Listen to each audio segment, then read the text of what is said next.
مرحبا جميعا.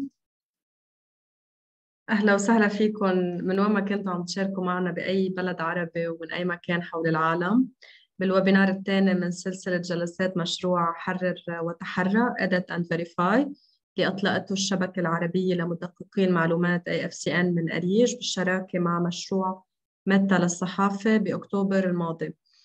طبعا هذا مثل ما بتعرفوا النشاط الأول لأريج وللشبكة بعد مؤتمرنا ال14 والافتراض الثاني اللي بظن إنه كتير منكم هون حضروه وشاركوا فيه وتابعوا جلساته لايف لمدة 3 أيام، وبنتمنى إنه كان مفيد لكم كمعرفة وتشبيك وتواصل.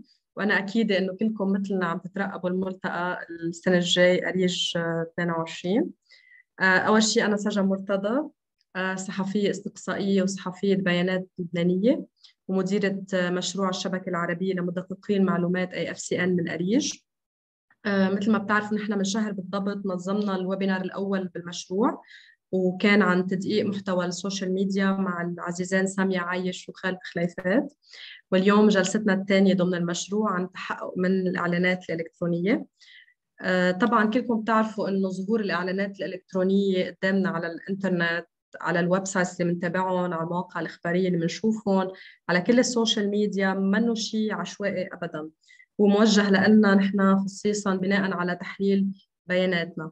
هاي الجلسة رح تخلينا باختصار نتعرف على مين بيوقف وراء الإعلانات الممولة والهدف من وراء تمويل هذه الإعلانات. وبيسعدني كتير اليوم أنه يدرب بالجلسة معنا كريغ سيلفرمان، وهو خبير في التحقق من الأخبار الزائفة الإلكترونية. بيعمل بمؤسسة بروبابليكا الأمريكية، وهو محرر سلسلة الكتيبات الإرشادية عن التحقق الصادرة عن مركز الصحافة الأوروبية. كريغ رح يكون معنا على مدار ساعتين من الوقت، محضر طبعا عرض كتير مميز على الموضوع، وطالب من كل اللي حاضرين معنا بالويبينار يحملوا ويثبتوا جاستري برايفسي اد بلوكر، وكمان يعملوا حساب على ويل نون واد بيت. طبعا رح يبعتوا لنا الديجيتال تيم كل اللينكات عبر الشات حتى نقدر محمل بعد هيدي المواقع او ما عمل حساب عليها انه يعمل، عشان نقدر نطبق كلنا سوا بالجلسه كل اللي حنتعلمه هلا. وطبعا رح نحاول قدر المستطاع ناخذ اكبر جزء من الاسئله. يا ريت تحطوا كل اسئلتكم بالكيو اي، وبعد كل جزء من العرض ناخذ جزء من الاسئله المرتبطه بالموضوع. كريغ تفضل، الميكروفون معك. Thank you very much. Good evening, everyone. It's a pleasure to be here and be part of this program and to hopefully share some useful information and knowledge with all of you. I'm thrilled that we have 2 hours together. I think it's a good amount of time to get some fundamentals covered around investigating digital ads. So as a general overview, there are kind of 3 main sections to this workshop. You'll learn different skills and tools in each of them. And at the end of each section, there will be time for questions. And also there might be an exercise where you can kind of practice what we've been working on. And I would encourage you to ask your questions in the chat.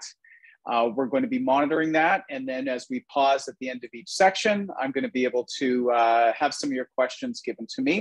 And we should have time at the end as well to get to any questions that we didn't already address. And so I'm going to also just share here in the chat. This is a link to the presentation that I'm giving to today. It is an online presentation. You can access it anytime. I'm going to keep it at that link forever. So you can, if there's things that I go through too quickly today, and you want to remember it and you want to go back to it later, you have the slides and you can do that. And hopefully this is a resource for you that's going to be useful forever. So let me start sharing my screen and diving into our slides here so we can get started. All right. So we are focused today on investigating digital ads.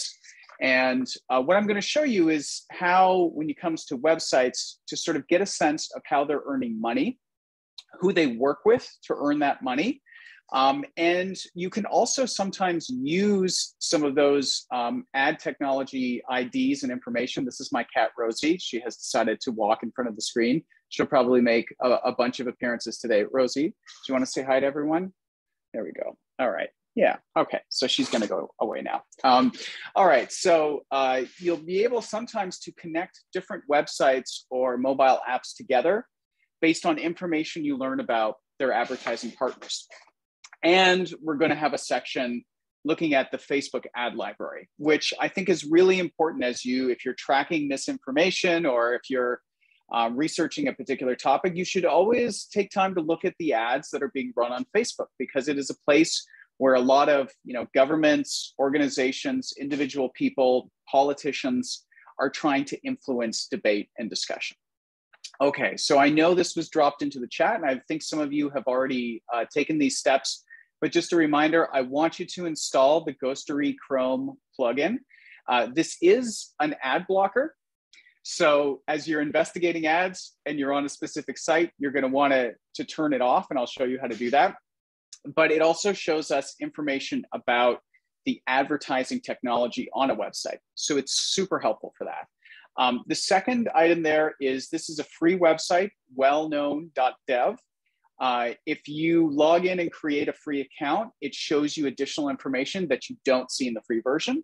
And similarly for the website adbeat.com, you get more information if you're signed in with a free account. So those are the things. If you didn't already do them, please go ahead and do them. And of course, here is the link to the slides. It's in the chat. You can click on it. You can follow along now, or just make sure that you keep this link for later so that you can come back to these slides at any time. Okay, last little bit of introduction is I want to make sure you're aware of these 2 resources. So on the left is the Verification Handbook, the most recent edition, which focuses on investigating disinformation and media manipulation. And as you can see here, we have an Arabic translation of it.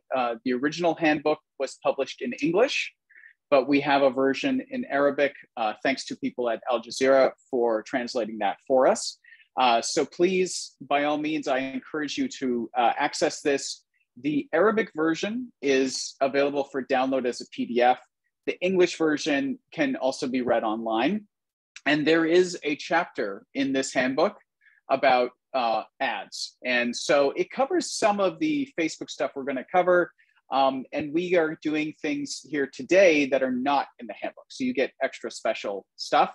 And on the right-hand side, this is a Google document that I keep. It's open. You can access it and view it anytime. And it has a list of great tools and resources. If you're very interested in digital investigations and in verification tools, it's a list that will hopefully be helpful for you. And obviously you can, if you don't write those links down now, as long as you have the link to the slides, you can access these anytime. Okay, so let's get started with some very basic information about digital advertising. And you know, I'm really happy that Arij invited me to come and do a workshop about digital ads, because in my experience, it is an area that gets the least amount of attention by journalists when we think about all this world of you know, digital media and digital technology. And yet digital advertising is a massive global business. Roughly around $450 billion is spent on digital advertising. And when it comes to the web, it is really, and the internet, it has been kind of the major way that services and content are paid for. A lot of the news sites that you work for, of course, earn money from advertising, right? Maybe also have subscription, but advertising is really important. And so it funds and powers so much of the internet. And that means it is worth investigation. The two biggest players in global digital advertising are Google and Facebook. That's probably not a surprise, right? Google in particular is dominant in a type of advertising called display advertising, which we're going to talk about more in a moment. But Facebook, you know, because it is such a global product and has Facebook and Instagram and WhatsApp, it is bringing in huge amounts of revenue almost exclusively from advertising.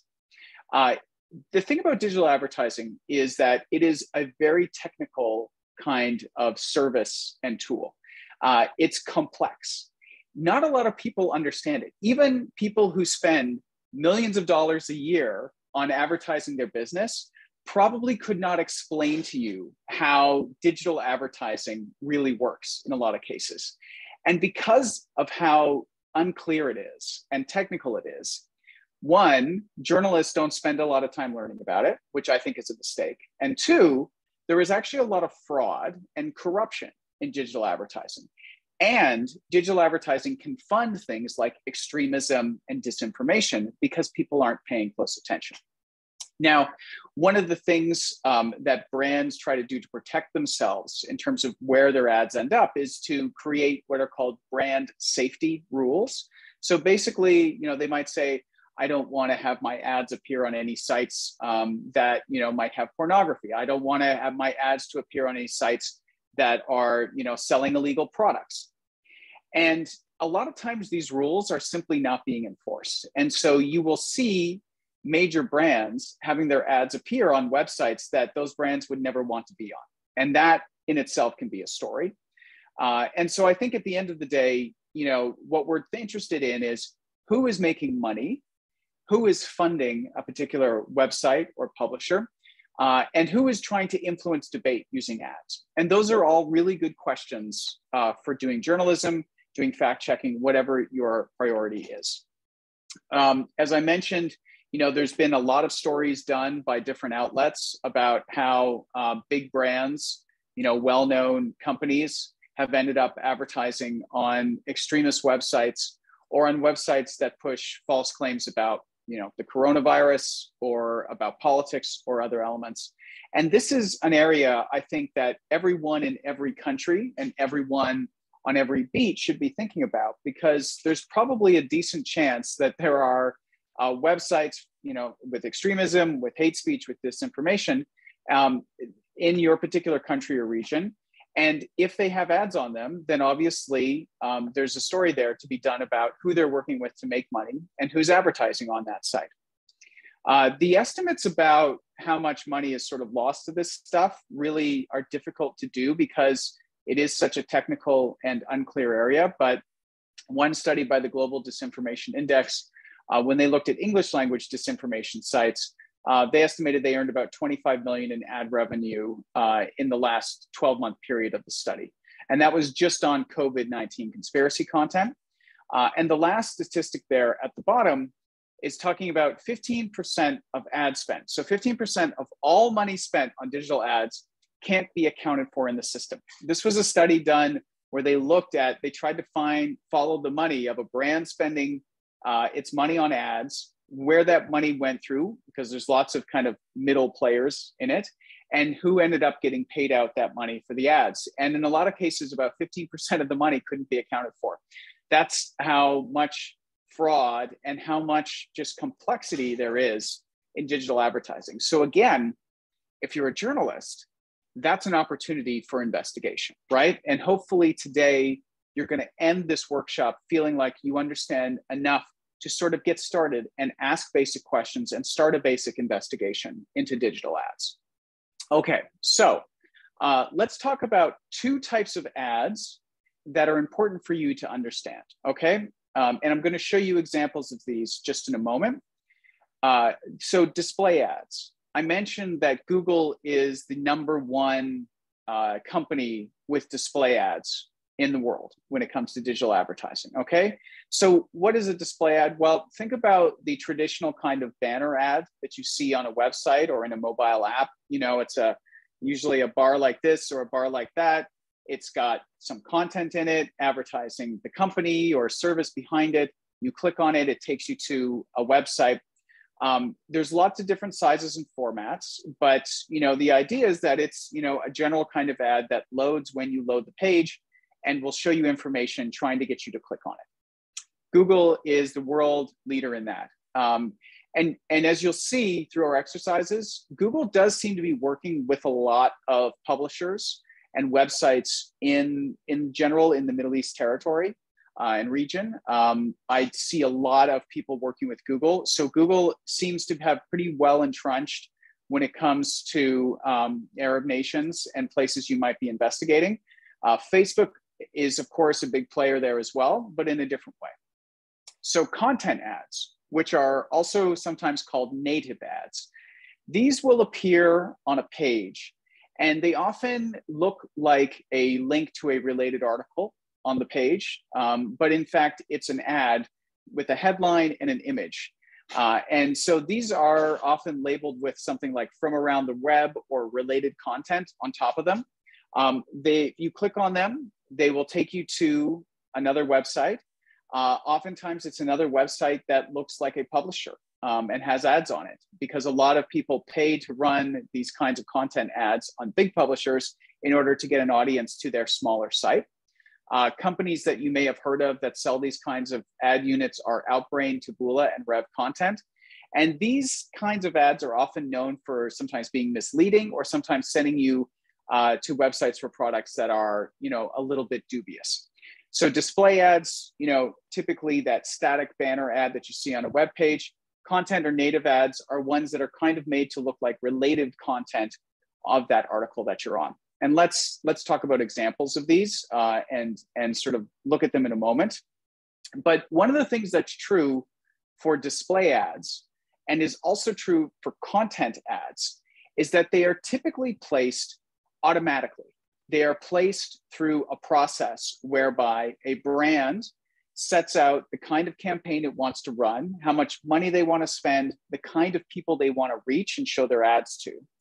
And then they basically kind of place that order, and it goes out into an auction system where, as people load web pages and as people open up apps, those people, that inventory in front of them on that page of where the ads can go, sort of gets submitted. And what happens in a split second is an auction of brands trying to bid of how much they will pay to show their ad to a particular user. And this is happening, billions and billions of times a day, these auctions. And this is called programmatic advertising. It is automated.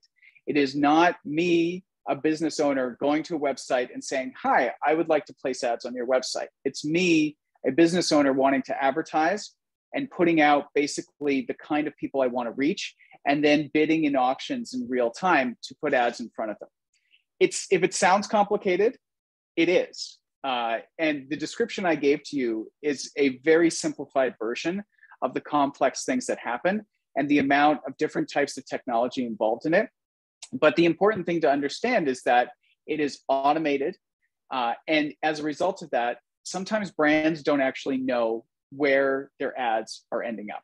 And they often work with multiple partners in order to get their ads placed and in order to kind of make the most amount of money from their ads that they can. And publishers are supposed to list the advertised or the ad partners they work with. And this is a standard called ads.txt, which don't worry about that now. We're going to go into it in more detail. The advertising technology companies are also supposed to list all the publishers they deal with. So everyone is supposed to disclose who they work with, but it's not always super clear. And the last thing to just remember is when you load a website, if they are using display or content ads, the ads that you're seeing are being shown to you based on your information, based on where you have visited and sites you've traveled to in the past, based on any information that has been gathered and stored by ad networks about you. And so when you see ads, these are ads being shown to you, not necessarily everyone. Okay, so again, if any of that seems unclear, it's okay, because we're going to look at examples and it will become more clear as we go through it. So let's take an example of a display ad. Okay, so here is an Arabic language site, recif22.net. And when you load the homepage, you see an ad like we see here. This is the one that I received. Obviously, I received an English language ad for the online streaming service Stars. And so this is a display ad. It's that traditional banner. But to know more about this ad, the advertising industry has actually given us a standard to be able to look at it. And so this little icon appears in pretty much most of the banner ads that you're going to see. It's called ad choices. This is a standard that advertisers have come up with to reveal information about an ad. So when you see an ad, you can move your mouse and mouse over the little eye icon here, and it will show you Google. So just by taking our mouse and putting it on the eye, it tells us, hey, this ad is being delivered to this page by Google. So right away, we know that that this website is working with Google to get ads placed on its website. So that's an answer to an initial question is, okay, we know they're earning money from advertising.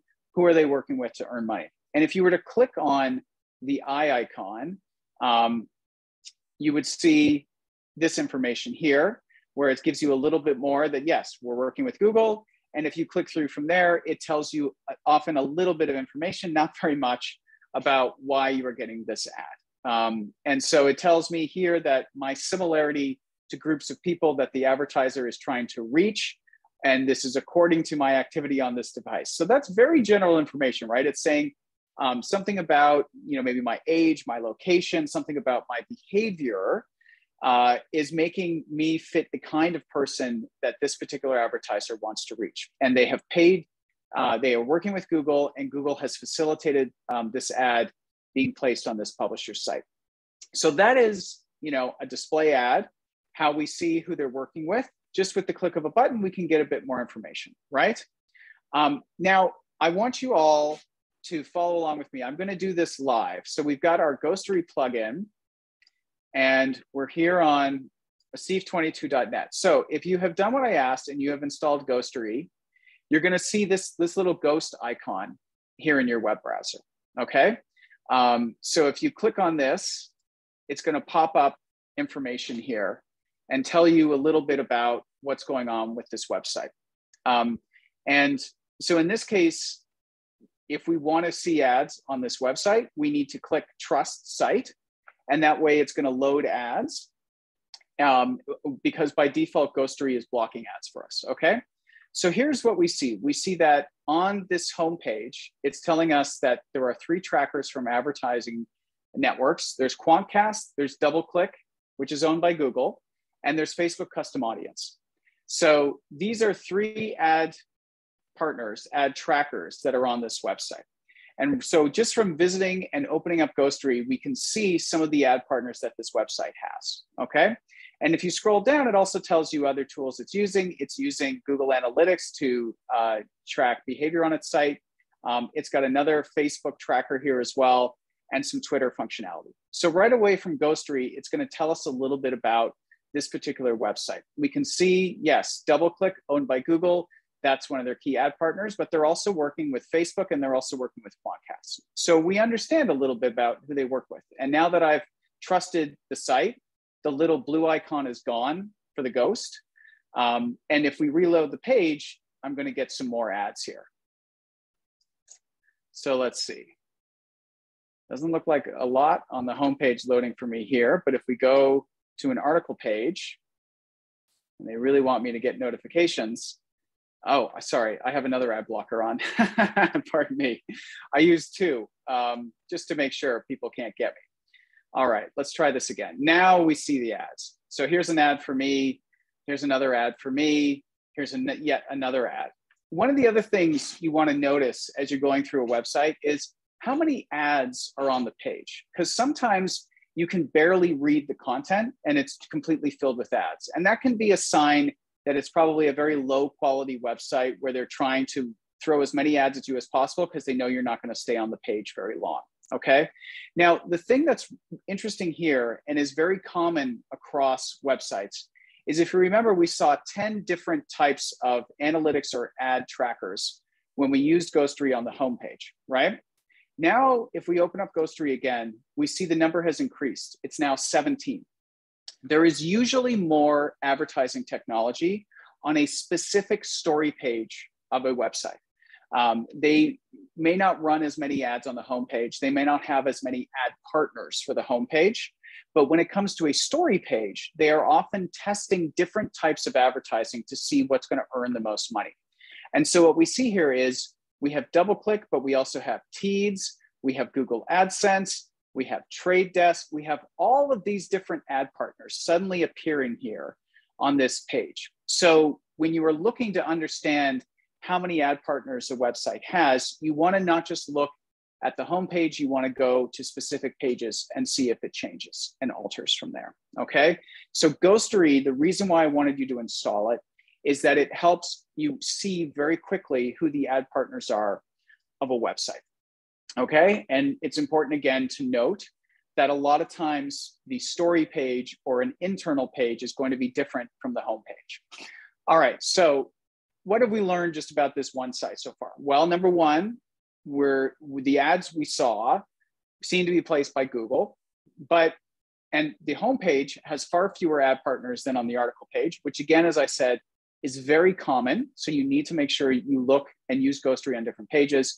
It's using partners like Teads and Quantcast and others. And so we understand just from visiting this site, looking at the ad choices and looking at what Ghostery is telling us, that this is a site that is using a lot of different ad partners for those kinds of automated programmatic ads to be placed on the website. So that's the basic kind of starting point of understanding, do they have ads? Who are they working with to place those ads? And then maybe you want to spend some time and look and see who their advertisers are. So let me take a pause right now. As we went through, we talked about display ads and content ads. We talked about how we go to a website and start to understand how the ads are being placed there. And we used Ghostery to start understanding who the different ad partners and technologies are that a site uses. So are there any questions right now from this first piece here that we've gone through? I'd be happy to address them.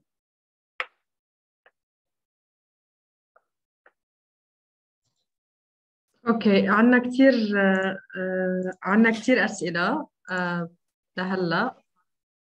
رح أحاول إني أختصر أو أختار أهم الأسئلة الموجودة.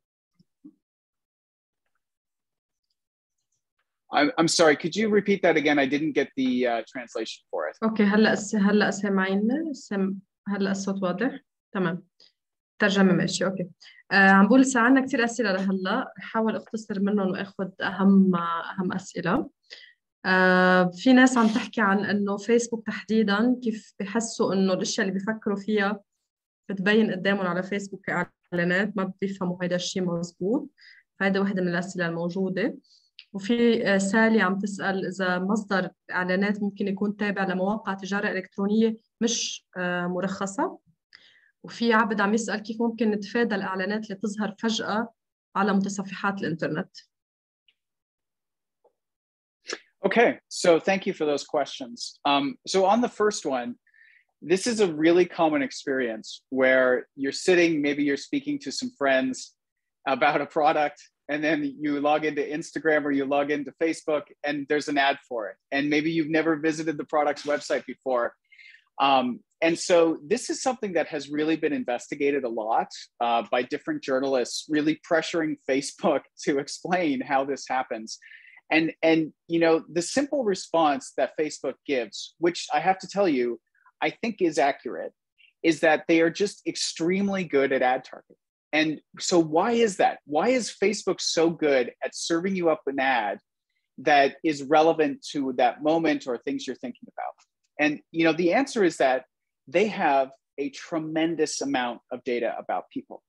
And it actually relates to what we just saw when we used Ghostery to look at that one website. We saw that there were two different ad trackers on that website connected to Facebook, right? One was Facebook custom audiences. So that tracker, if you are a person who visits that website and then you go onto Facebook, it enables them to link you visiting that website to your Facebook account if you have one, okay? And so if you imagine that, you imagine there are like tens of millions or hundreds of millions of websites that have Facebook ad trackers just like that on them, because they can then target you with Facebook ads if they want, and then Facebook gets the information. Because of that, the amount of data that Facebook has on people around the world is insane, okay? And so when it comes to ad targeting, when it comes to people buying ads on Facebook or on Instagram, their ability to pinpoint people based on interests or their ability to guess that you, based on the things you do on Instagram and on Facebook and on your web browsing habits, that you might be interested in that product, that's why it ends up feeling like they're inside your head. And you know, when we do an exercise or take a break, I'm going to try and find a couple of the articles where people really did investigate this of whether Facebook can like hear your. Some people think that Facebook is like listening through your microphone to what you're talking about, and I would just say there's no proof of that. No one and people have really looked at it. So that's the first part there, which like is maybe a little bit scary, right? Of how much data, but it helps because you understand now that there are Facebook advertising trackers on so many different websites and apps around the world, because the publishers want to be able to connect the audience visiting their app or website with those people on Facebook. And Facebook benefits from getting all of that data as well. There's so much data being collected. Now, the second question, if I understood correctly, was about sort of like illegal ads being on a website. And you know, this is pretty common in the sense that you know, I talked about brands having rules, having safety rules about, you know, I don't want to advertise on a gambling site, for example, right? Or an alcohol site, for example. Well, publishers also have rules. Publishers have rules where, you know, maybe they don't accept certain types of ads. And so there are absolutely times when a publisher is going to display an ad that could be a scam, that could, you know, be a way to steal your personal information, that could be a way to install, you know, malware, malicious software on your computer.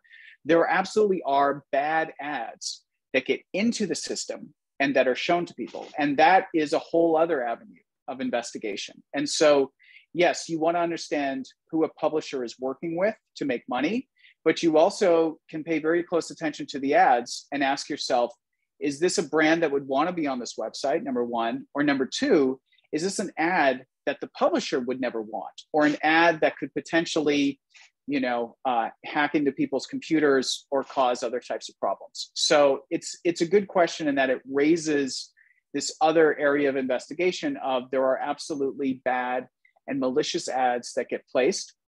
And the people who place them are very clever and really understand the digital advertising market and know how to sneak those ads in.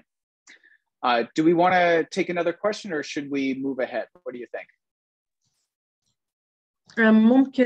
ممكن ناخد بعد السؤال.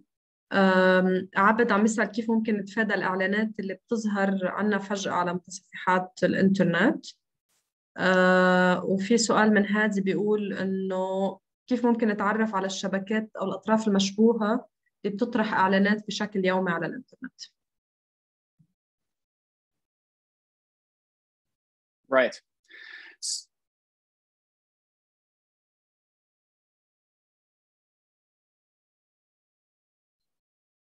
Good. So the first question about pop-up ads, that's a really good question. And I did an investigation a couple of years ago, which explains some of why pop-up ads are so common. And I'll find the link to that and I'll drop it in the chat as well soon. But there are pop-up ads typically exist and are on a website because the publisher has chosen to work with an ad network that provides pop-up ads. These are considered very low quality ads. If a site is using pop-up ads, that probably means they are a low quality site and that bigger ad networks like maybe Google wouldn't work with them. So that's one thing to understand about pop-up ads. And the other part about pop-up ads is people use them because they interrupt and because in some cases they force you to view something you wouldn't want to view. And what happens is the moment that pops up and you look at it, that counts as a valid ad view. That counts as an ad that has been successfully delivered. And so the appeal there is to force someone to look at something. And so we do see a lot of scam and malicious ads using pop-ups because the safety and security of the pop-up ad networks is lower than someone like Google. So it's easier to get bad ads in. And then two, if you can force a window to open in someone's face, the chances of them clicking on it, even by accident, are greater.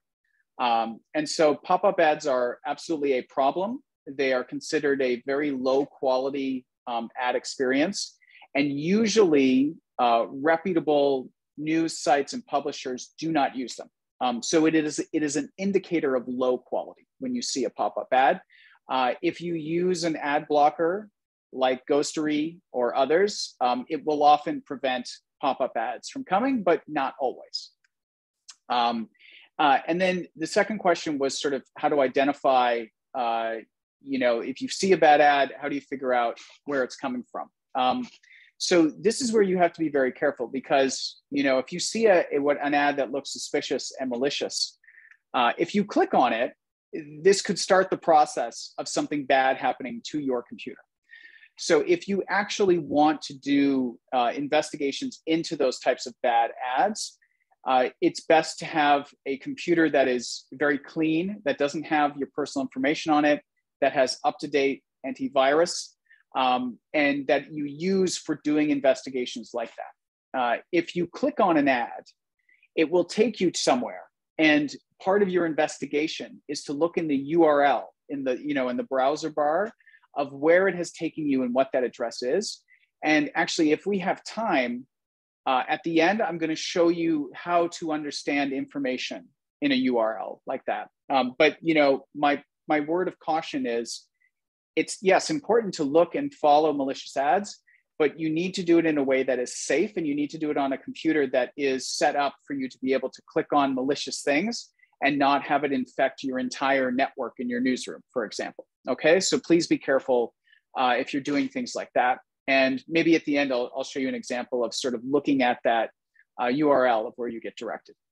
Okay, so why don't we move on? Thank you very much for the questions. I can see we have there's lots in the chat and there's lots in the Q&A. which is great. So I'm going to make sure we leave a lot of time at the end, okay? Because I'm very happy to take your questions. But let's move on for the moment. Okay. So one of the things that I encourage you to do is to take this site as an example, alborsanews.com, and just practice what we just did. Okay, so this is alborsanews.com. See if you can figure out just the basic of who is it working with to earn money from ads. Okay, so let me throw the address into the chat here, so it's easy for people to click on it. And I'm just going to give everybody, everybody here a couple of moments. There we go. You can click on that. So click on it, go to the site. Remember what I showed you about the little ad choices icon? If you have Ghostery installed, you can also use that. But it's just a quick exercise for you to remember and reinforce when you visit a website. If you've got, remember to turn off Ghostery. It's also important for the ads to actually load. To go to a website and to sort of figure out how it is earning money, okay? So we'll give everybody a moment, and it's not exactly a trick exercise because I think you'll see that there is, a very clear ad partner of theirs, similar to what we might have seen before. But there's something that's also really interesting on their homepage, which is something that we'll talk about in just a moment. So I'll give everybody a chance here, a couple more seconds to take a look at that site. Now, if anybody knows, for example, who they're working with, there we go. Okay, so we see, I see someone put it in English, so it's easy for me to see. I'm sure a lot of you, others of you got it correct. Google AdSense, double click. So those are all Google properties, right? So it looks like people have gotten there and seen that it's Google. I'm curious, does anybody notice when you're, so that's our Google one up there, right? This is the one that I had seen. We can see that it's Google, that top banner. Great job, everybody. But does everybody also see this ad here for, for a car maker? For me, I saw it Ford. And I think if you saw that, and good job, everyone. We see lots of people spotting it, so that's awesome. If you saw this, you would notice that when you put your mouse on it, there wasn't that ad choices icon, right? And what this is this is not a programmatic display ad. This is an ad that has been directly placed in the code of this web page. And so it was really interesting for me when I went to this website because, they're getting their programmatic ads up here in the top, but right below that, they have basically a dedicated ad that is on this page until the website chooses to remove it. And this is an example of an ad that has a direct relationship. So this website and the person or company who placed this ad have together transacted directly. And we can tell this because it doesn't have the ad choices icon. And if you hover your mouse over it, you would see that it doesn't take you to Google or anyone else first. When you click on it, it takes you directly to this particular dealer's website. And so this is just a reminder to you that not every display ad is programmatic. Some of them might be direct, like this one, okay? So that's kind of an interesting example of this particular ad there. Now, we're gonna continue looking at this particular website because it's interesting to me. I was like, why do they, for this sort of seemingly general news site, why do they have a dedicated car ad in there?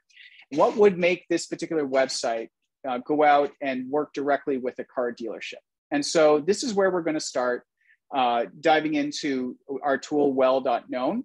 But first, I do want to show you an example of content ads because of a lot of the Arab language news sites that I looked at, a lot of them were like this. They had display ads. They worked with Google. But to give you an example of content ads, which we talked about, I just want to show you, this is kind of a very far right sort of extremist website in the United States. And they have been banned by Google for their content. And so they work with a lot of content ad providers. In a lot of cases, people who are banned by Google or big ad networks like Facebook or others, they can still work with content ad providers because those content ad providers have lower standards. So on this page, I just want to show you, these are the content ads. So on the left there is a story with a headline, but here under from the web, and they're labeled as advertisements, these are content ads. If you click on these, they take you outside of this website. And if you click on them, the people who place these ads have to pay money. So, you know, where the Google ads, the advertiser pays just to show you the ad. With these ad networks, people are largely paying when the ads get clicked on. So that is a difference between these two types of ads. And again, here, there is a way to see who's placing these ads in terms of the ad network. Up in the corner, it says by ZergNet. Let me just get my cat down for a moment. She's like clawing at my screen here. All right. So in this case, it is an ad network called ZergNet. So always when you see ads on a page, look for that ad choices icon to tell you, or see if they're identifying the specific ad network, okay? Now, getting back to Alborsa News, I was interested in this particular ad, showed up for me. What if we wanted to learn more about this advertiser, okay? What if we wanted to know what other websites this advertiser was advertising on? Or to get to the question that someone asked earlier, how do we find out more about a bad advertiser? Well, just by knowing the name of the advertiser or the website of the advertiser, we may be able to use the tool adbeat.com in order to find out more about the advertiser. Okay, so I'm going to give you an example of this one, but if there are any advertisers you're curious about and you've signed up for your AdBeat account, you could also go to adbeat.com right now and actually enter the advertiser. So here's our example, and this is what I got. This was the address of that advertiser, value.com.eg. Now, AdBeat didn't have a huge amount of ads from them, and your results are going to vary. Big advertisers, it may know a lot of ads from them, and you'll be able to see a huge amount about where they're spending and where their ads show up. In this case, it had only seen one ad from this particular advertiser in the last 30 days. It told me that this one ad was placed programmatically. So just as I saw that ad, that one ad was placed programmatically, which means through that automated auction process. But it did have some good information for me in that it said that, you know, it showed me other types of ads that this same company was running. So sometimes you get very lucky and it will tell you, you know, thousands of ads that this particular brand or advertiser has been running. It will show you the different kinds of websites that it has shown up on. It will tell you how they're paying for these ads, whether direct or programmatic. And it will also show you other types of ads that they have been running. And so in this case, I was able to see that, you know, they've been running at least one ad for 23 days. They've got 20 different types of ads that they're running. And so if you are looking at understanding more about an advertiser, adbeat.com, you can search for that advertiser or the advertiser's website in it, and it may give you a bunch of information. And this is all for free, okay? If you pay, you'll get much more detailed information from adbeat.com. But for free, I find it's the best free tool out there. So again, adbeat.com is where you want to learn more about an advertiser, not the publisher, right? And just to recap here, you know, you'll type in the name or the address of the advertiser in the search bar, and it's going to give you details on their advertiser profile here in terms of what AdBeat has seen. Okay, I'm going to jump into the next part here, if that sounds good, unless... Okay, let's do that. Let's jump into the next part, and then we'll hit some questions after we do our part with well-known.dev. I told you that we would continue with Alborsa News, which, by the way, if I'm pronouncing it incorrectly, I apologize. I'm going to pronounce a lot of things incorrectly, I suppose, today.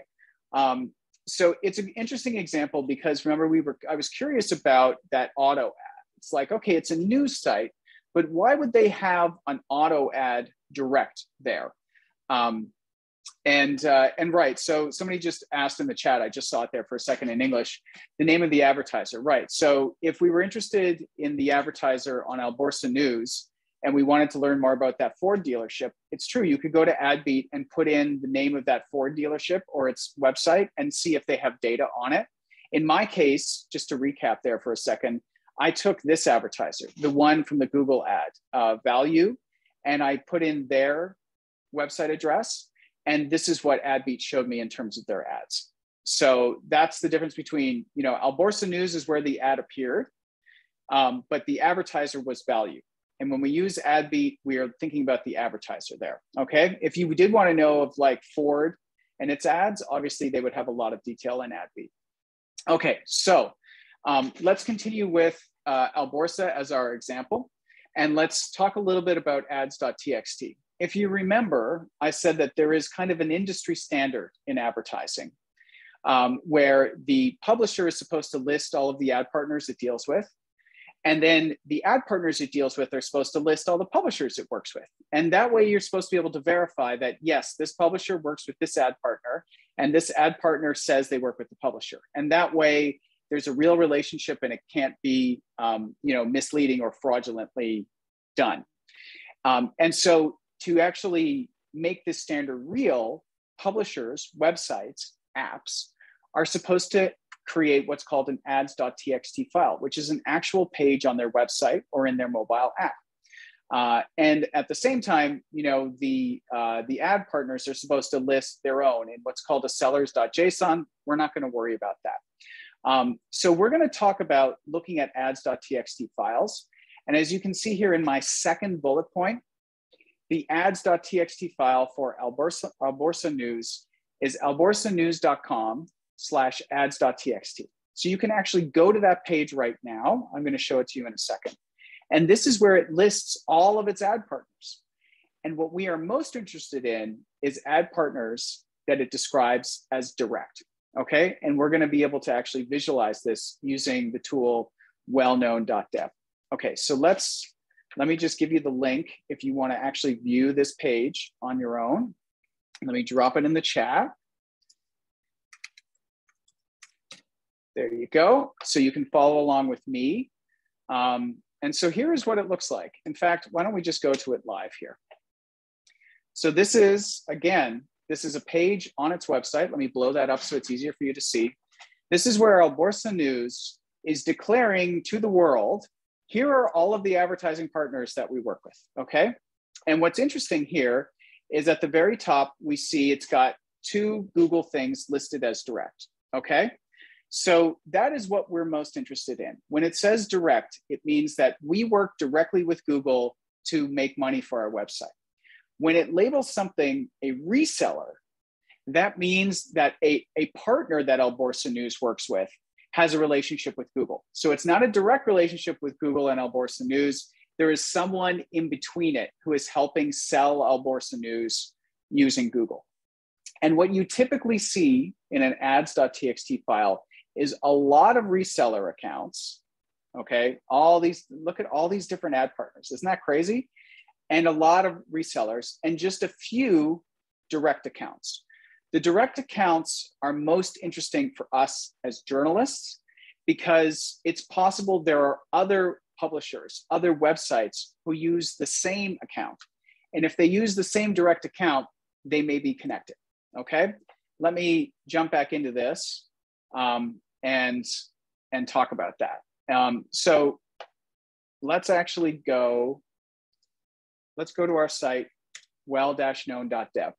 So this is kind of complicated, right? You look at this and you're not really sure what the lessons are and the information is that you can take from it. And fortunately, a computer programmer has built a website to interpret ads.txt files, okay?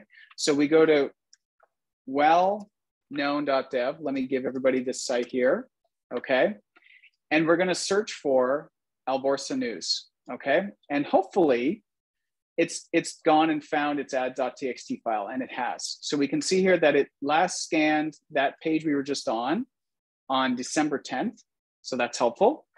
And we can open up its ads.txt by looking at it.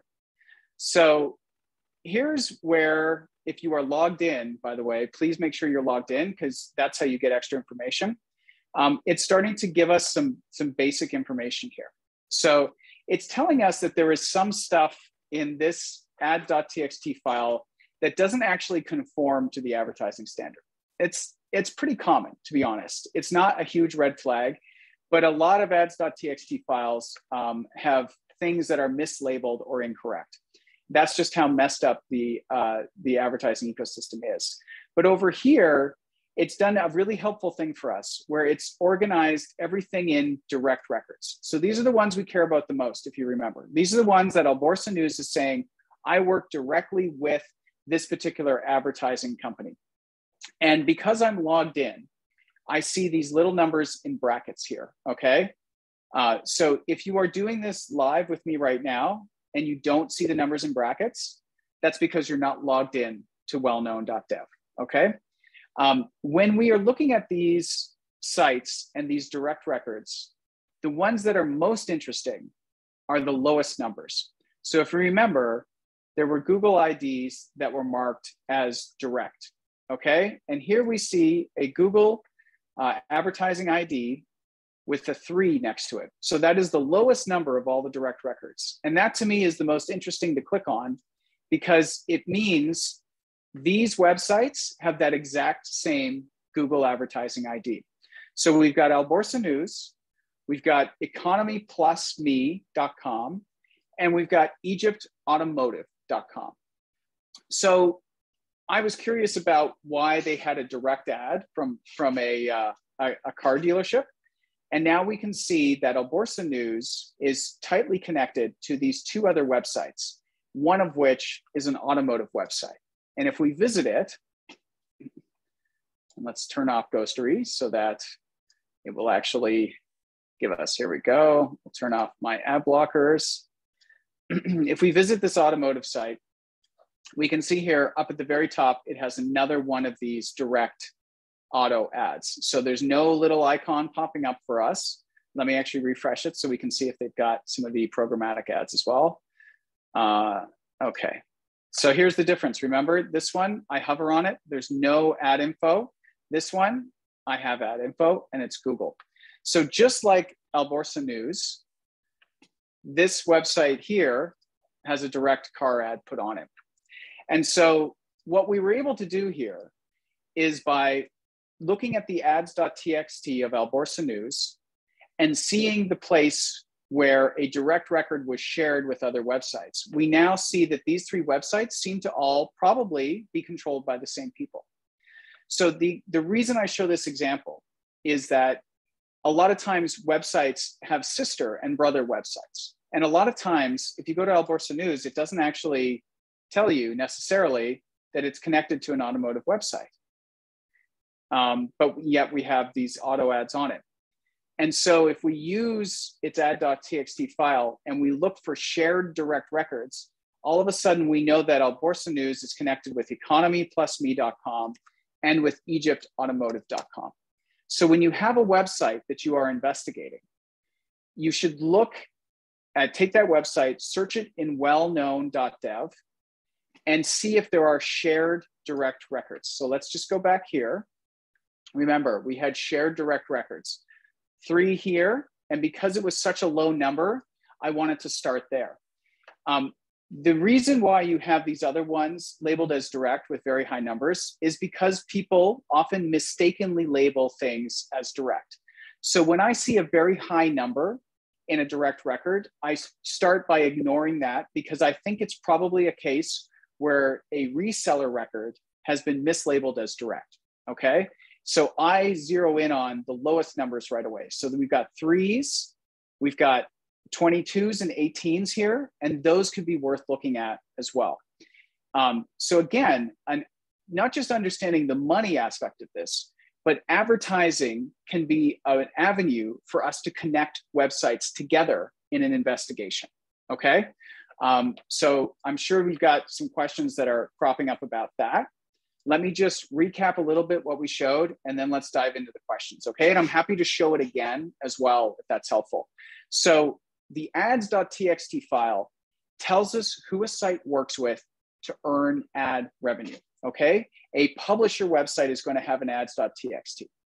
We can then go to wellknown.dev, plug in the name of the website, and then look at how its ads.txt file is really what it's really describing in terms of relationships. We can see who it's working with, and we can connect it to other sites if we look at direct records where they share the exact same ad ID, okay?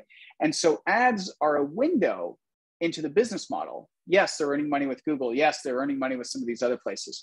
But it can also be a case where websites don't necessarily declare their whole family of relationships, but on the advertising level, we can actually link them together in ways that just visiting the website and looking at it can actually tell us. Okay, so let me pause. Let me ask some questions. I bet you there are a bunch. So hit me, let's go. للصراحة عنا كتير أسئلة مش عارفة كيف نلحق نجاوب عليهم كلهم. حتى نبلش، اعتدال عم تسأل إنه هل يجد المعلنين الفائدة المادية المرجوة من الإعلانات، لأنه المعروف أن الرسوم تكون كبيرة جدا وهذا ما يشكك من استخدام الشركات الصغيرة للإعلانات الإلكترونية.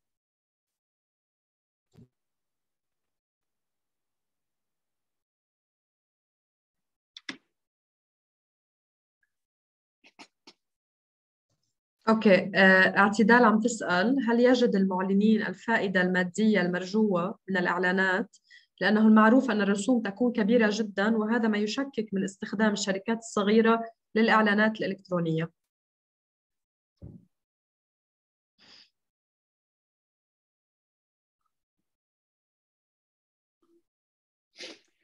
Yeah, so the question was, for the advertisers, how much, are these ads actually good business for them? How much revenue can be earned from these ads? So there's the publisher side and there's the advertiser side. So let's start with the advertiser. Why are they doing these ads? Obviously, their hope is that you learn about, their brand, you visit their website, and maybe you sign up for an email list or you buy a car in the great example, right? And so they're trying to create awareness and they're also trying to create action. For publishers, when we think about this ad revenue, the question said, typically you don't get a lot of money from any individual ad, right? And that's true. The way that ads are sort of paid out is using a CPM model. So that basically for every 1,000 views of an ad, you're going to get paid for that. And so it's true that the traditional banner ad, you're talking about earning pennies or dollars from. And so what really matters for the publisher is that they have lots of visitors loading lots of pages, which then have lots of ads on them. And so every time someone loads a page and that page has 3 ads on it, maybe they're going to earn $3 or $5 or $10 from all of the ads on that page. And so when it comes to display ads and content ads, it's about volume. It's about having as many people view as many ads as possible for you to earn money. And there is, along with that sort of quantity aspect, so, as many impressions, views as you can, there is a quality aspect. Sites that are seen as higher quality, publishers that have an audience who are maybe seen to, have more money to spend, are a more attractive audience for advertisers, they can charge more for their ads than a very low quality site getting a low quality audience. So the amount a publisher earns is based on how many people are visiting and viewing ads, and also how valuable that audience is to advertisers. If you have a lot of very valuable people, you can earn a lot more money. And so that's where, with programmatic advertising, those are the 2 big factors. But it's true that each individual ad is not giving you a lot of money. You have to find ways to get as many of those ads as viewed as possible. Wissam Athawabta is asking, can my personal data be stolen through some of these ads? Yeah, so good question. So look, an extremely malicious ad might actually be able to infect your computer, okay? And then, yes, personal data or even financial information could potentially be stolen. That is more rare, okay? What is common is that as you browse on the internet, and if you are not using an ad blocker, and if you are not using a VPN, a lot of information is being collected about you as you travel. But it is not very common that an ad is going to steal personal information from you. It's possible, but not very common, unless you actually choose to give up information, fill out a form or something like that. اوكي. فاروق عم يسأل كيف نتخلص من الإعلانات اللي بتوصل على الإيميل؟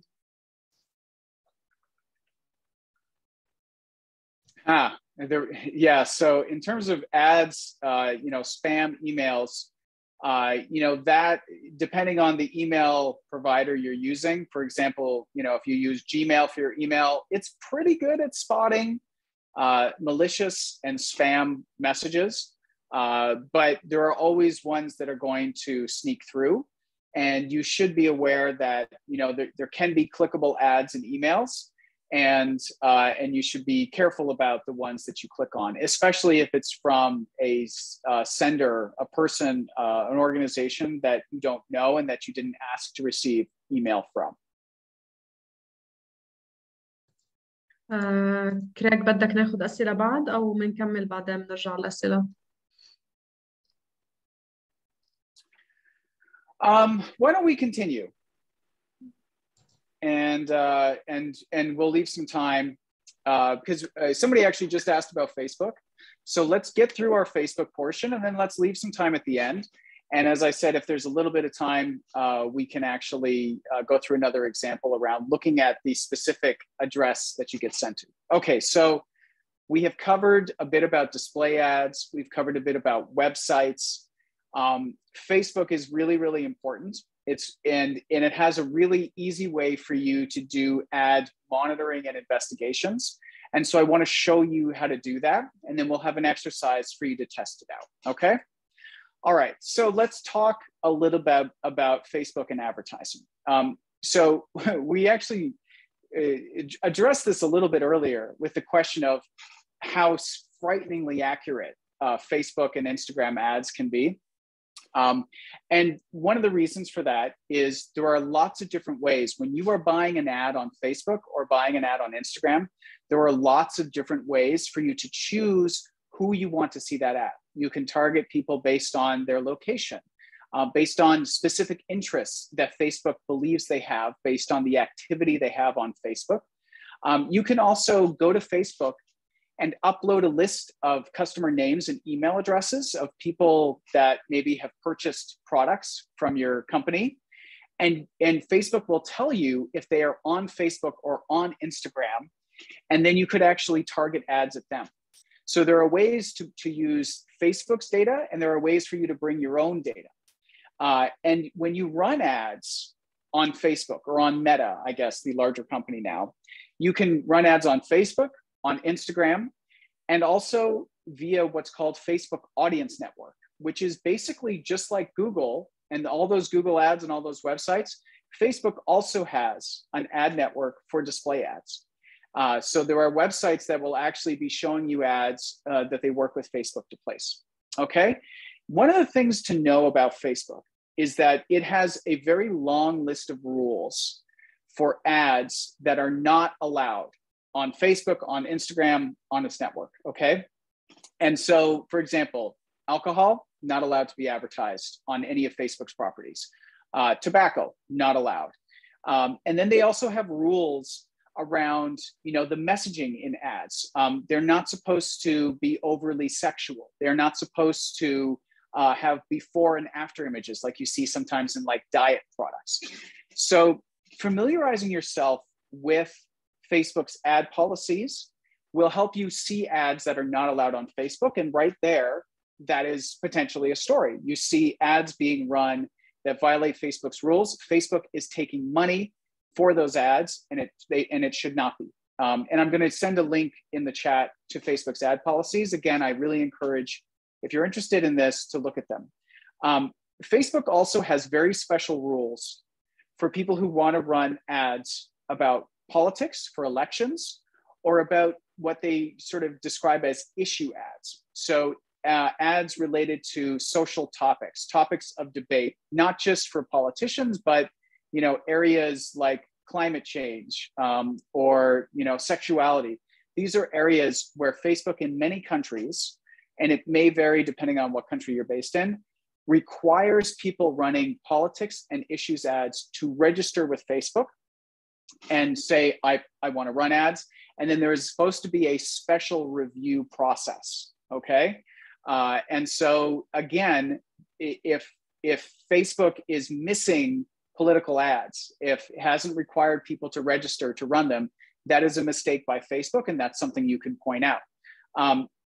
Facebook has an ad library, and it's the best library of any of the big social networks, where you can actually search and look for ads based on keywords or from specific accounts, okay? And that's what we're gonna go through. But I just wanna note there's a really important difference in the Facebook ad library. For ads that are about politics or social issues, those are archived and are available for, I think, 7 years. So if you search and it's a keyword and there's an ad about politics with that keyword that ran last year, you will see the archive, the older version of that ad. But if you are looking for ads that are not about politics and not about social issues, the only ads you will see when you search are the ones that are active right at that moment. They do not archive. Facebook and Meta do not archive non-political, non-issues ads. So if you, for example, are trying to find, someone who's selling scam products, you got to find their ads the moment that they are active and running on Facebook, because they are not going to be archived. And I'm going to show you some ways of kind of looking at this and digging into that. All right. So this is where you want to go. Facebook.com/ads/library. Let's just give that to you so you have it all here. There we go. Okay. So this is the ad library. You will see that it kind of defaults to a couple of things that you're going to want to change. So, oops, it looks like I misplaced my highlight there. Let me fix that. Nice. Okay. So because I'm based in Canada, it defaults to the location of Canada, but we can change that. And then it also asks you to choose an ad category. And there's 2 categories. There's all ads, and then there is the political and issue ads, okay? So here are my tips about doing this. The first is you need to turn off ghostery. You need to turn off any ad blocker. The Facebook ad library will not work if you have an ad blocker turned on, okay? So that's number 1. Number 2, if you want to search for ads specific to your country, then you need to select that country. I've clicked there, you see, it could be Canada, or you could choose all or a specific country. I think you can also put in multiple countries, but check that. And then you want to choose the ad category. So remember, it's going to give you an option of all of the ads or only those issue ads, right? That people have registered for and that are archived. And the last thing, which I'll show you an example of in a second, is that as you start to type in your search term, it's going to recommend you pages or Instagram accounts with a similar name.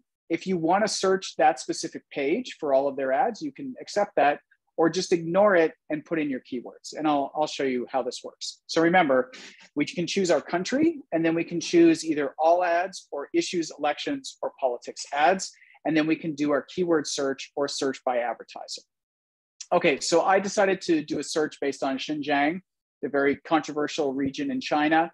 And so when I put in this search term, you can see that it has recommended me a few different specific advertisers. So there's a Facebook page there called Xinjiang, which has 3 likes. There is the Discover Xinjiang Facebook page and Instagram account. So if I wanted to see the ads from those specific Facebook pages or Instagram accounts, I could click on them, or I can just ignore that, click enter, and search my term. And that's more interesting to me. So you can see here, I've done my keyword search on Xinjiang.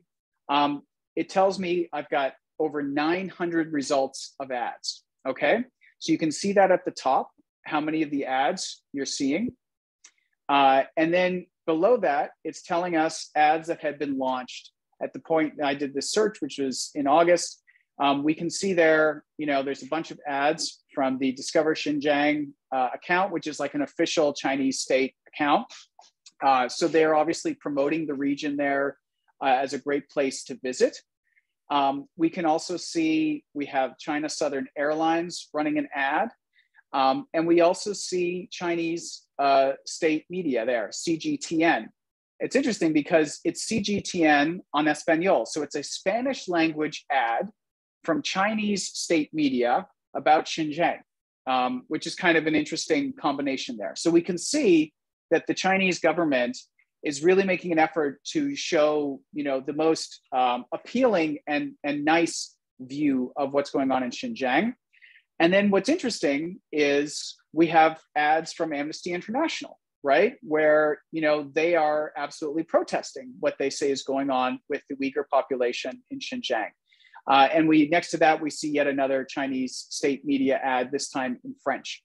And so just from this simple keyword, we can start to get an example of the different kinds of entities, of groups that are trying to control the messaging around Xinjiang.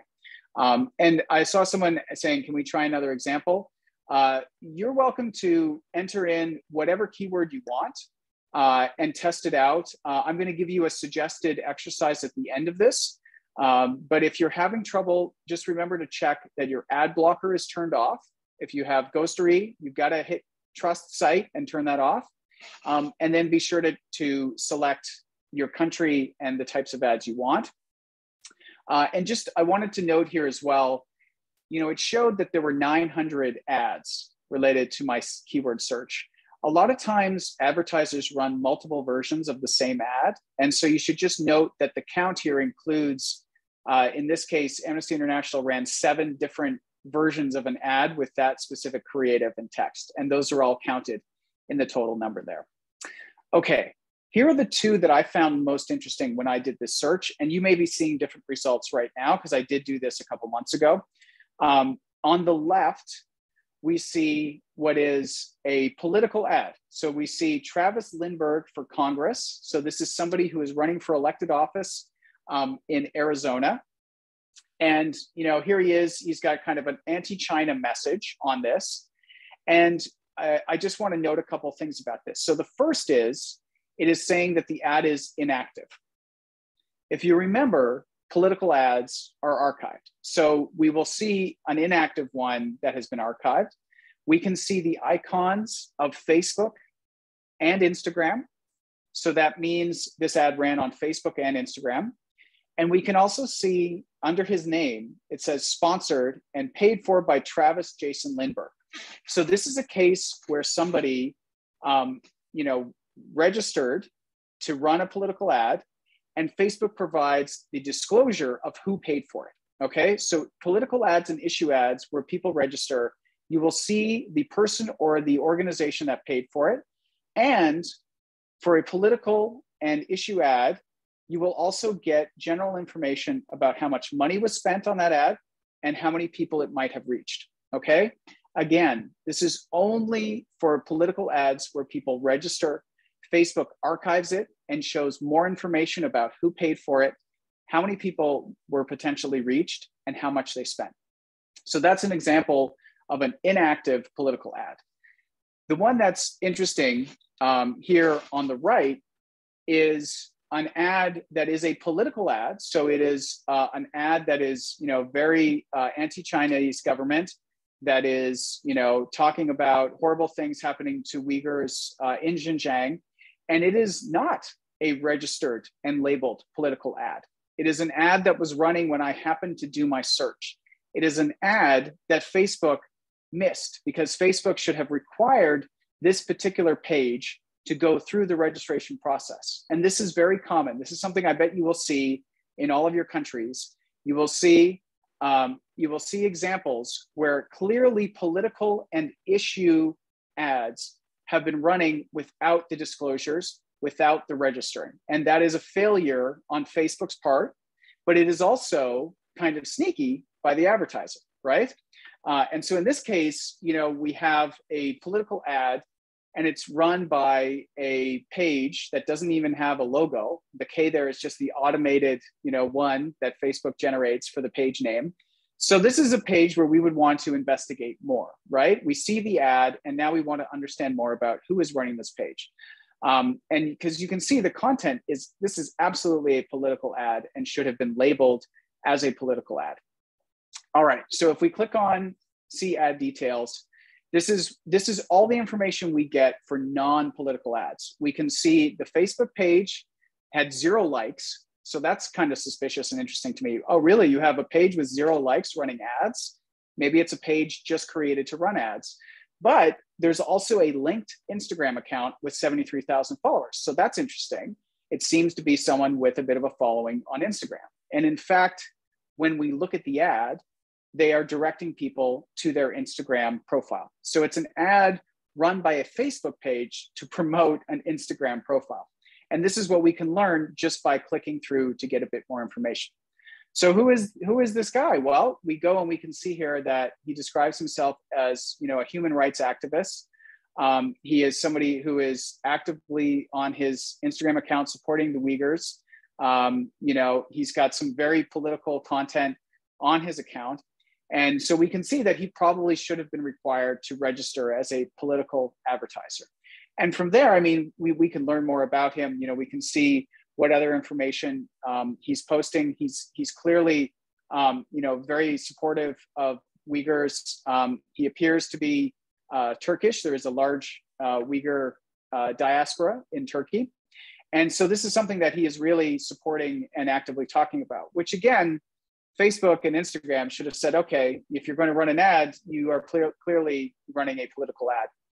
And, we can follow through and follow the link in his Instagram bio, to see where he was, organizing an event, and we can find him on Twitter, and we can start to put it together here, where he says that his father was taken to one of the places in Xinjiang where Uyghurs are put and basically put through, re-education and forced to kind of get rid of their culture and their language. And so you can see that he has a very personal connection to this, and he is a political advertiser advocating, but it was not registered properly. And so just from that one ad, again, remember, putting in one keyword, we pull up this one ad, and all of a sudden we find an example where, it's a clearly political ad that has not been labeled, and we can see the person who's behind it. And if this was something that you were interested in, you could reach out to Facebook and ask them for their comment on why this political ad was not registered.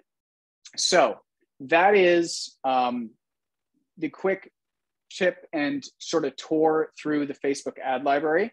Some of the things that you want to think about when you're looking in the Facebook ad library, when you look at what is being posted to their Facebook profile or their Facebook page, or maybe it's an organization on their website, is the language and the tone that they use in sort of those regular posts different than when they buy an ad and target it at people? Oftentimes, you have a bit of a conflict between these two things. Maybe they're going to be a little more aggressive in their ads because they're targeting specific people that they feel they can be aggressive with, right? So that disconnect between the things that someone is saying publicly and the things that they're saying in ads, that's often a story. Why are they running an ad? So on Facebook, you can be running an ad just for awareness, but you can also run an ad to collect email addresses. You can run an ad to direct people to, a fundraising website. So there are often different reasons and different purposes for a Facebook or an Instagram ad. And that's something that you need to think about, not just on Facebook, but I think in general. Is this someone just trying to get awareness for their website? Is this someone trying to, earn particular money from selling products? These are the things that you want to think about. Why is someone advertising, and what kind of ad are they running? Is it clear who's behind the ad? So you may have someone who has registered as a political advertiser with Facebook, but when you actually look at the name or the organization, perhaps it's something that's just been created in the last few weeks or the last few days. Is it a really new organization or a really new Facebook page that has been created, it seems, just to run advertising? And is that to conceal who is really behind it? And the last one, and I'm going to open up the Facebook ad policies here in a second, is, has Facebook allowed ads that violates its policies? Are there people running scam ads on Facebook? Very common, I can tell you. Crypto scams, all kinds of scams. Are there advertisers who should have been registered as political advertisers who didn't? Are there cases where Facebook is taking money for ads that could be harming users through scams or other things? These are all valid avenues for investigation when we're talking about Facebook ads. So let me pull up the Facebook ad policies, and let me also invite some questions and see if I can help answer some of those.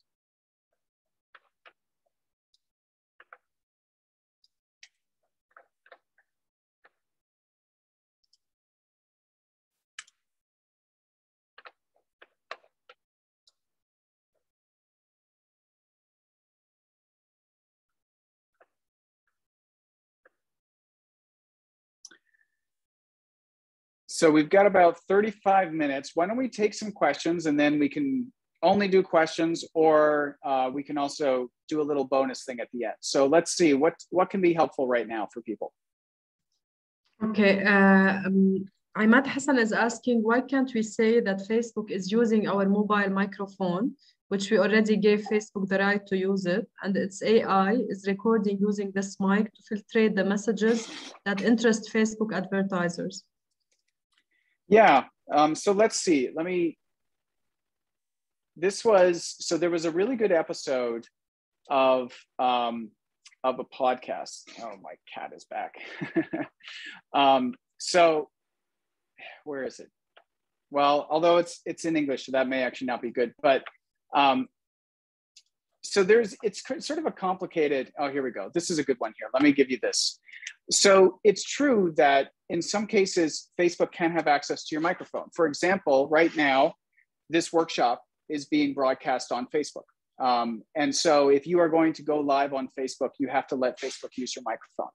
But Facebook's user policy and privacy policy does not allow it to actively record you outside of a scenario like that in order to be used for advertising. So, whether or not you trust them to do exactly what they say they're going to do, the permission that you give would not cover that, okay? So that's one part of it. The second part of it is, I do encourage you to read some of the stories that have been done about this, in the sense that this is something that a lot of different journalists have tried to investigate, have pushed Facebook on really, really hard.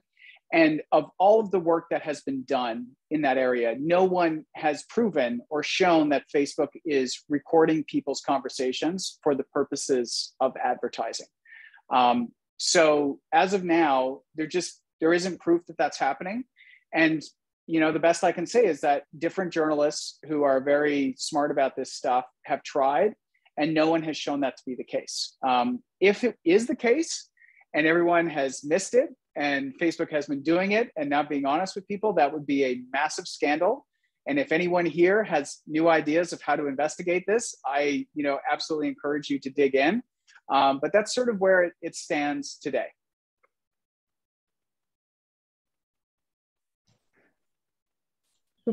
شكرا كريغ. أحمد عم يسأل، هل هناك تأثير للإعلانات التجارية في انتشار الأخبار المضللة، خصوصا أن العديد من المواقع الإلكترونية تتسرع في النشر لأجل الحصول على المشاهدات ومن ثم الحصول على الإعلانات؟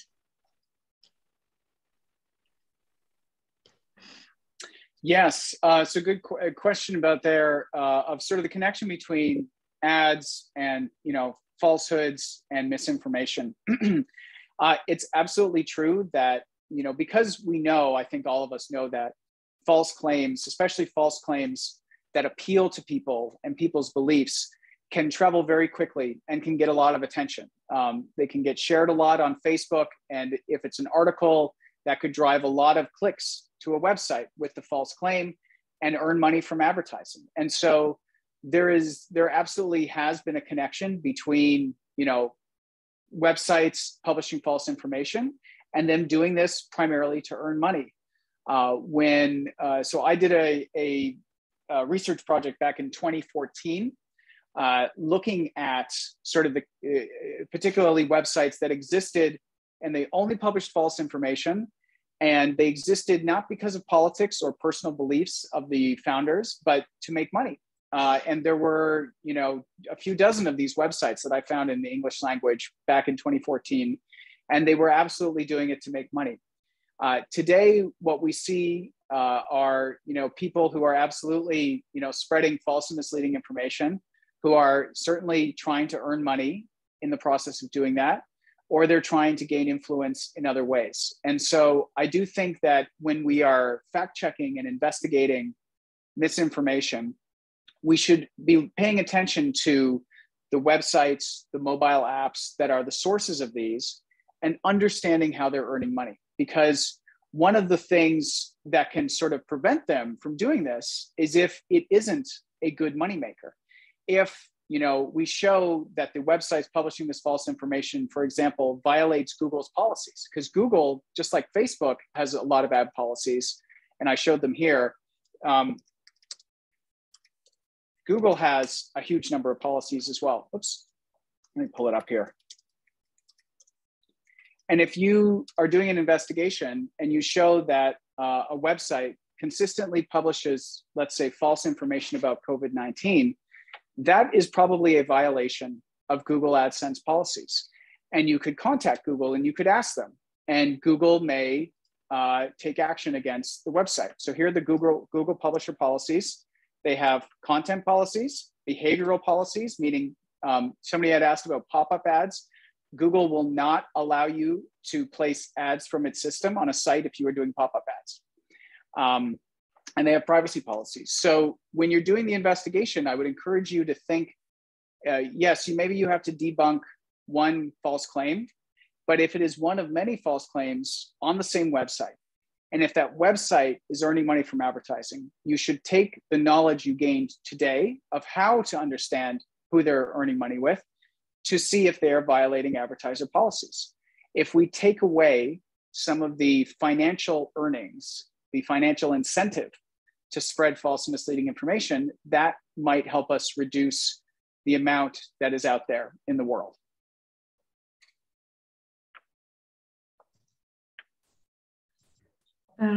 نسرين عم تسأل عن الأدوات التقنية اللي أنت عرضتهم خلال الجلسة. هل تكشف كل الارتباطات بين الموقع الإلكتروني والمعلنين أم هناك نوع من الارتباطات لا يمكن أن تظهر لنا عند التحقق باستخدام هذه الأدوات؟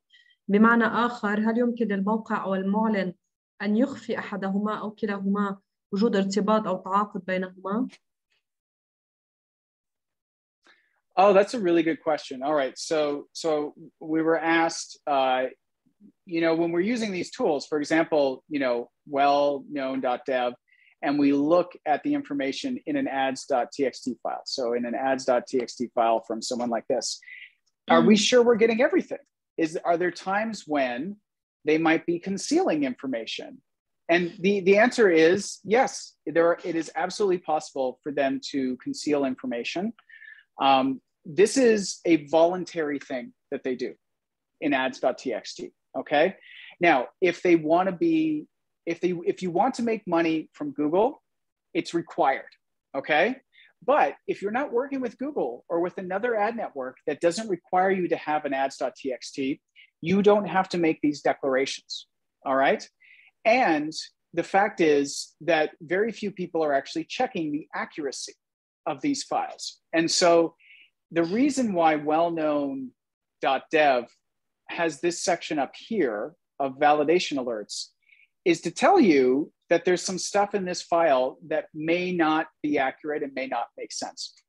So we have to, as much as we can, contact the publisher, contact the advertising partners and ask, are you working together? And verify that information, okay? But it's a really good question because it is absolutely possible for a site to be working with certain ad providers and not declare it in an ads.txt, right? And so how do we deal with a situation like that? Well, it starts where we started today, which is you go to the website, you look at the website, you turn off all of your ad blockers, and you look at the ads and you look at who is providing the ads. Because they may not declare it in their ads.txt, or they may not even have an ads.txt. But in order for them to earn the money, they have to run the ads on their site. And so by going to the website, by turning off your ad blockers, as I'll do here, and by loading that page and paying attention to the ads that are on the page and looking at who is helping provide these ads, that is going to be a way for you to determine who they're actually working with. And it's really important, and I appreciate this question because it again takes us back to where we started, which is when we go to a website and we look at the advertising technology on the page, Google AdSense, double click. This tells us what is here, okay? This tells us what is active on the website. When we look at ads.txt, not all of those partners may be active. And so it's about the combination between visiting the website, looking at the ad technology that is active through Ghostery, and comparing that with the ads.txt that you start to get a full picture. So it's a really good question, but I hope that today through the sort of manual review and through ghostery and through ads.txt, you see that you put all of these together, you're going to get a very good sense of who the site is actually working with. And you're going to know then who to contact if you have questions about it.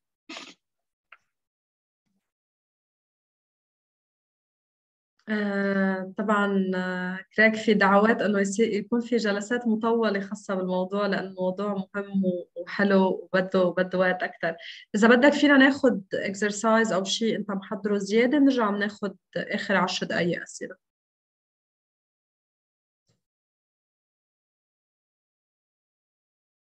Okay, sounds good. Well, look, so if anyone is interested in sort of testing out the ad library, I think if you do a search in the ad library for Tigray as a keyword, you may, just as a good test, go in there and see if there's some interesting stuff in there that you find.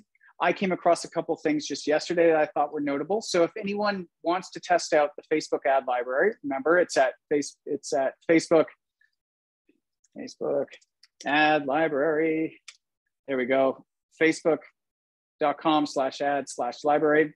You can do a search for Tigray and see what you find. And I wanted to show one thing here just on investigating an ad, because this gives us a better example from adbeat.com. There wasn't a lot for that one advertiser I found on that one site, but in this case, it's a lot better. So if you remember that sort of extreme right-wing American website, Gateway Pundit, they had those content ads that looked like articles, right?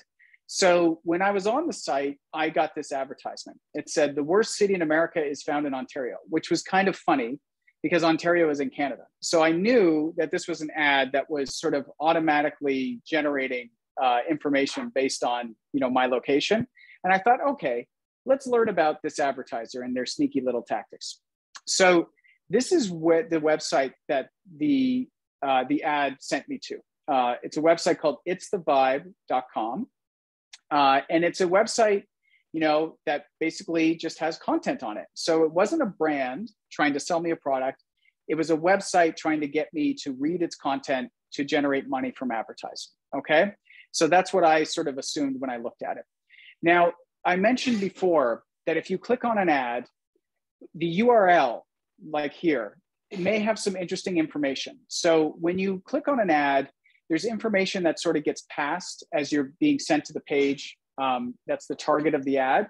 And oftentimes there's information in that URL that's useful. So in this case, when I looked at this ad, it didn't tell me which advertising network was running it, right?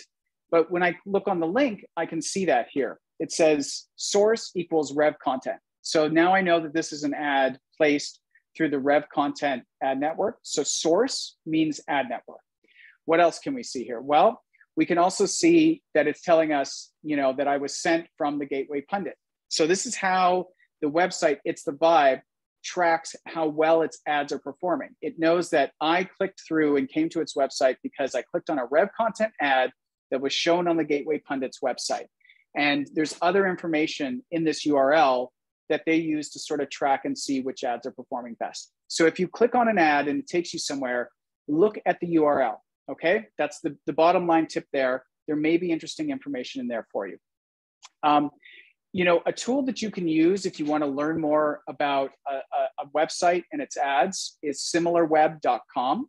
So this has a free tool that you can use, and it gives you basic information about the traffic and audience of a website. And in this case, I could see that It's the Vibe had been getting a lot of traffic. It was getting, had over 200 million visits, which was a lot during that period. And people were staying on the website for about 4 minutes. So that's interesting. They're buying ads and they're getting people to come to their website and they're keeping them there and earning money from that. Now, what the most interesting thing on SimilarWeb is it tells us where the traffic for It's the Vibe comes from. So SimilarWeb measures where traffic is going on the internet. And we can see here that it says that 40% of all of the visitors going to It's the Vibe came from display advertising. So this is an example of a website that is buying its audience. It buys traffic through those ad networks. People click on those ads, and then it tries to earn more money from people viewing ads on its site. So we can see here that this is a website doing lots of advertising to get people to click through. And just to note, the direct traffic section here is supposed to be people who actually type in itsthevibe.com and go to the site directly. Oftentimes, this is a category where they can't figure out where somebody came from. They describe it as direct. So just to note, if you're looking at direct traffic, that number may be higher than it really is. And I suspect that probably a good, I don't know, 80% of this site's traffic is actually coming from advertising. That's just my guess. And here it's telling us some of the places where its ads appear. So now we know that along with Gateway Pundit, itsthevibe.com is advertising on Fox News, on AOL, on CNN, on HuffPost, and that's where it's getting some of its traffic from. And this is, again, a free tool, similarweb.com. Okay, last thing before we take some final questions here. Remember adbeat.com? When I put in that one advertiser from before, it didn't really have a lot of data. But when it comes to It's the Vibe, it actually had a lot. So it had seen over 4,600 ads from It's the Vibe in the past 30 days when I looked at that. So this is a website that is placing a huge amount of ads in order to get that traffic, right? So what else can it tell us? Well, its ads have appeared on more than 1,200 publisher websites. And it's listing some of the publishers there, Glenn Beck, justjared.com. It tells us, it's identified over 500 different ads, different types of ad designs that it's been running. And we can see here that the vast majority is sort of the native ads. So that's, the content ads. So it is a site that is running thousands of ads across over 1,000 publishers in 30 days. The vast majority of those ads are those content type ads. And the site is basically, that's how it operates. It places ads, it gets people to click on them, and then it tries to make more money from ads on its own website than it paid to buy it from other places. And so this is what is sometimes described as an arbitrage site. I apologize for the interpreters having to come up with arbitrage on that. That's not fair. But basically they try to buy ads low and then have people view lots of ads high, so they make more money than they spend. And so it's a website that basically just exists for advertising and trying to get you to click through. And it looks like in the database they have actually more than 12,000 ads from them. So can you imagine that volume of ads that they're creating and running? It's really wild, but this is not uncommon. And it's just to show you two tools. So one, remember AdBeat, this is a case where it's really useful. And the other one, similarweb.com, giving us information about analytics, giving us information about traffic, and giving us information about where its ads are appearing. So, in this workshop, I've only showed you tools that have free versions. There are often paid versions for them as well. But at the very least, you can get some value out of using the free versions. So let's leave that there. And let me see if we have some other questions that I can be helpful with. شكرا كثير كريغ. بعد في كثير أسئلة. في كم سؤال اجوا بالإطار نفسه، رح احاول ان نختصر السؤال نفسه بسؤال واحد. عم يسألوا عن فكرة كيف ممكن نتحقق من الإعلانات اللي بتروج لخطاب كراهية وعنصرية، خاصة لما نحكي عن الإعلانات الخاصة بالاحتلال الإسرائيلي بفلسطين، أو لما نحكي عن الإعلانات الخاصة باليمين المتطرف أو الإسلاموفوبيا بأوروبا وأمريكا. بس يعني السؤال متوجه للإعلانات تحديدا اللي خاصة بالخطاب الكراهية والعنصرية من هذه الأطراف، بالإضافة لداعش كمان. Yes, well, I think there's two ways to go about this. So one way is to think about places like the Facebook ad library, which allow you to search by keywords. So if you want to know what kinds of ads are running about those topics that you're interested in, you should start by going to Facebook, searching those keywords, and please do it frequently. Because remember, unless it's a registered issue advertiser, that ad could disappear any day. So if you don't go and regularly search in the Facebook ad library, you're going to miss a lot of ads that potentially are of interest to you. So that first part is searching by keyword for certain types of ads that fit the topic that you're interested in. The second way is to identify the types of organizations and people who might be placing those ads, right? So who might be running ads? Who are the, who is the pro-Israel lobby?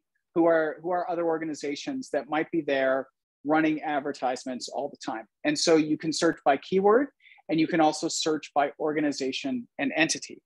And so that's one way around Facebook there.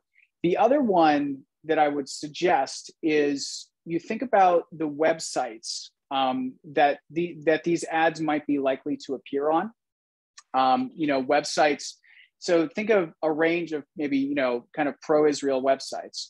You should visit those regularly, and you should turn your ad blocker off, and you should see what kind of ads are being shown there.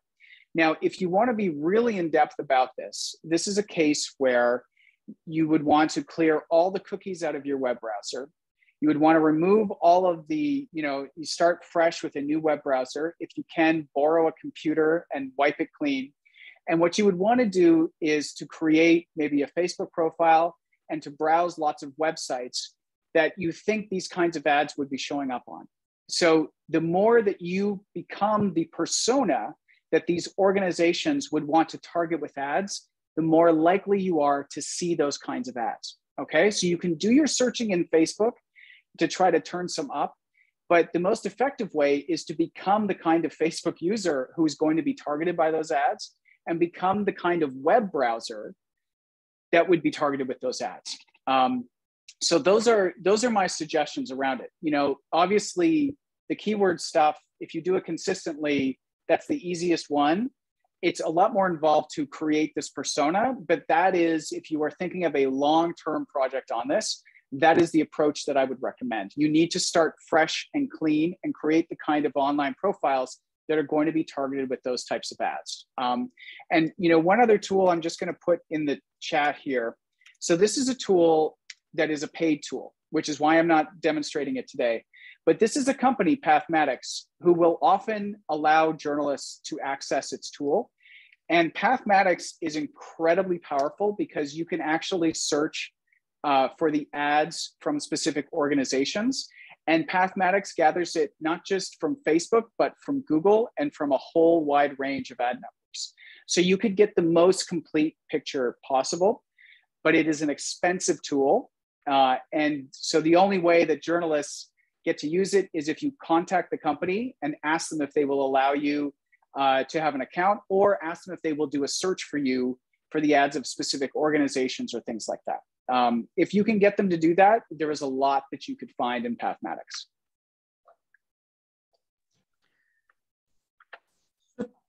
شكرا كثير كريغ. هلا في أسئلة كمان مرتبطة بنفس السؤال سألناه كنا بالأول نحن، بس يمكن الإجابة يعني ما كتير كانت كافية للأشخاص الموجودين الحاضرين، لأنه عم بيسألوا أكثر عنه.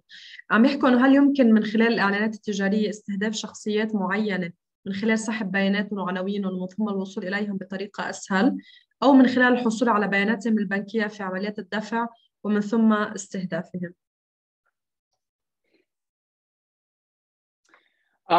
Okay, good. So the question was, if you have people's personal data or bank information, can you target them with ads?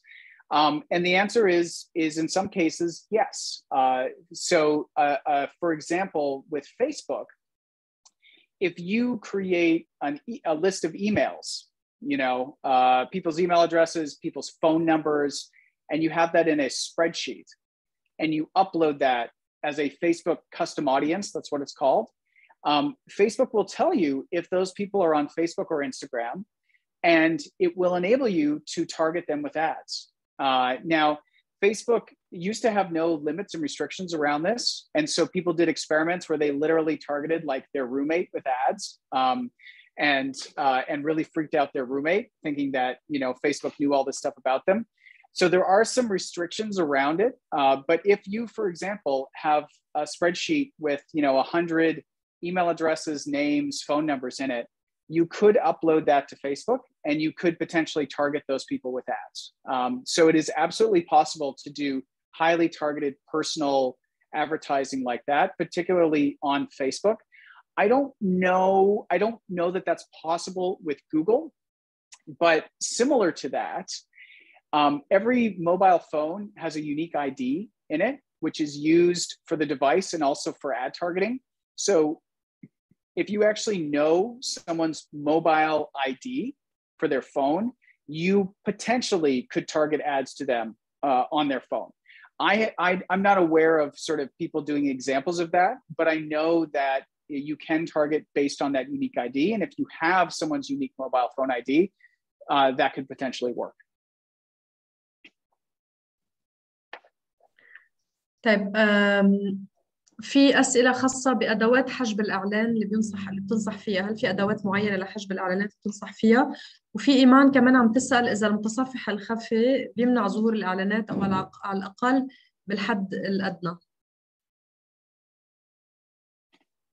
Yeah, so I use two ad blockers. So one is Ghostery, which you've hopefully all installed now. And then the other one I use is uBlock Origin. So let me open that up here.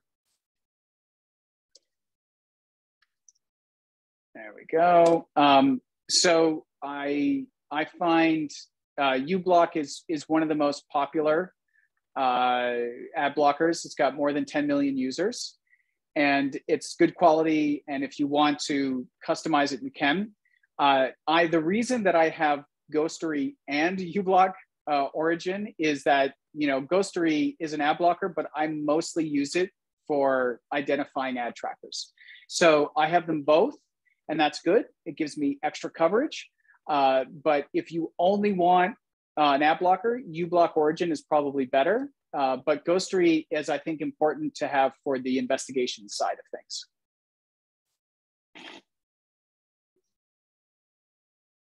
يعني بنتمنى انه كلكم تكونوا حملتوا وبلشتوا تستخدموا كل اللينكس والادوات اللي حكى عنها كراك بالجلسه، رح تكون مفيده كثير لكم بالشغل.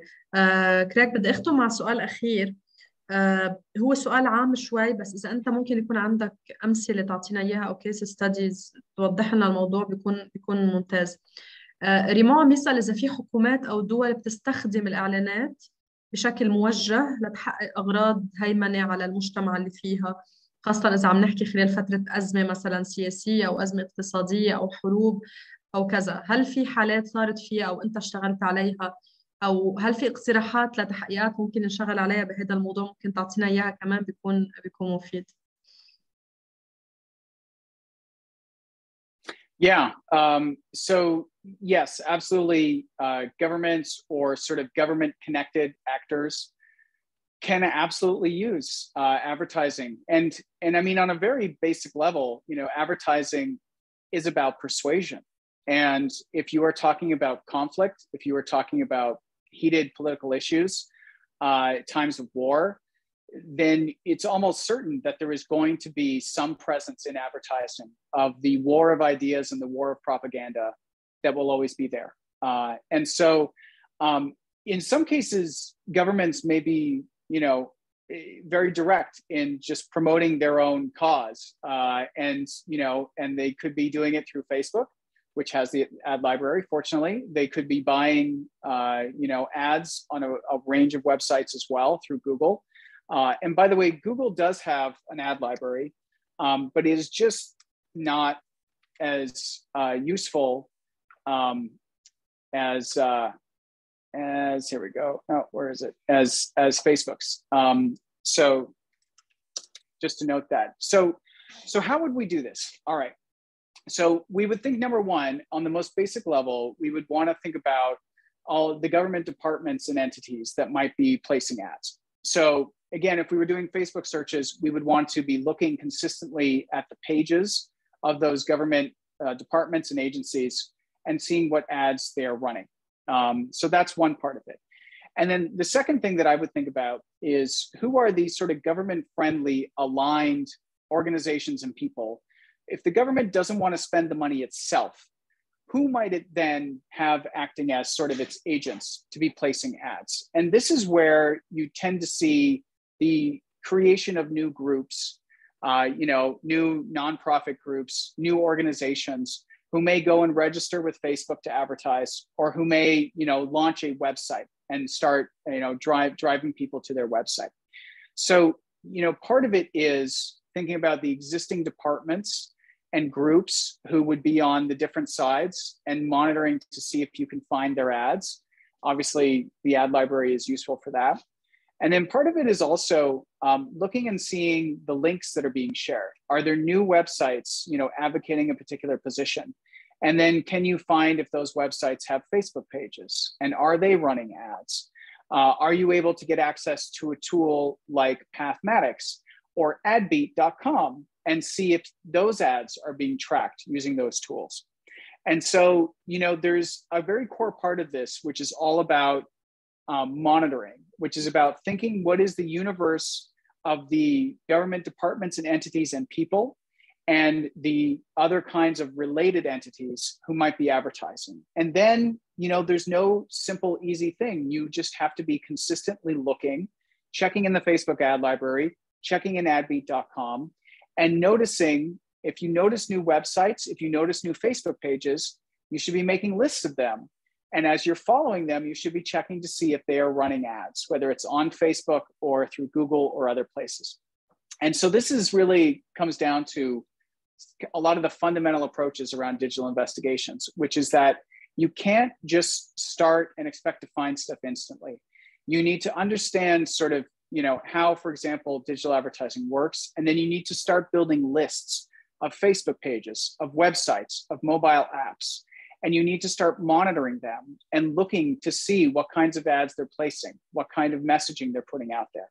The more you do this consistently, the more you build your lists, the more you monitor, and the more you remember that today you learned how to find out information about ads, the more you include ad stuff in your investigations, the better chance you have of spotting things that other people are going to miss. And as I said when we started today, very few journalists are paying attention to ads. If from today, the one thing you take away is to remember to look at ads, and to remember to look in Facebook, and to remember to investigate the ads that you see on a website, you're already ahead of many other journalists. They're not paying attention to this. And it's a huge problem. But the fact that so few people are looking at it is the opportunity that you all have today. You understand some of the basics, some of the fundamentals. If you start to think about ads, if you start to remember to look at the ads on a website, to search ads in the Facebook ad library, you are going to see things other people miss. You are going to find stories, and you are going to expose things. And that's what we all want to do. So I hope that, just that basic thing of having it be a part of your awareness is the thing that you come away with today. And if, there's another time where we can go even more in depth, and I can do specific case studies to help people, I'm very happy to do that. But just know that, the stuff you got today is a small piece of it, but it's bigger than anyone else really has. So you should take it and see what you can find.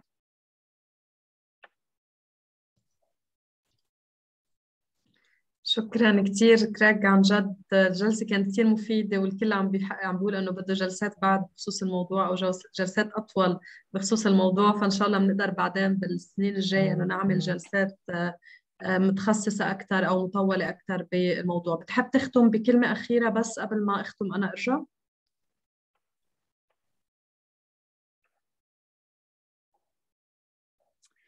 I just want to thank Arij for bringing me. I know you recently had your conference, and I would just say to everyone here, you can find me on Twitter, and I'm very happy to help if I can.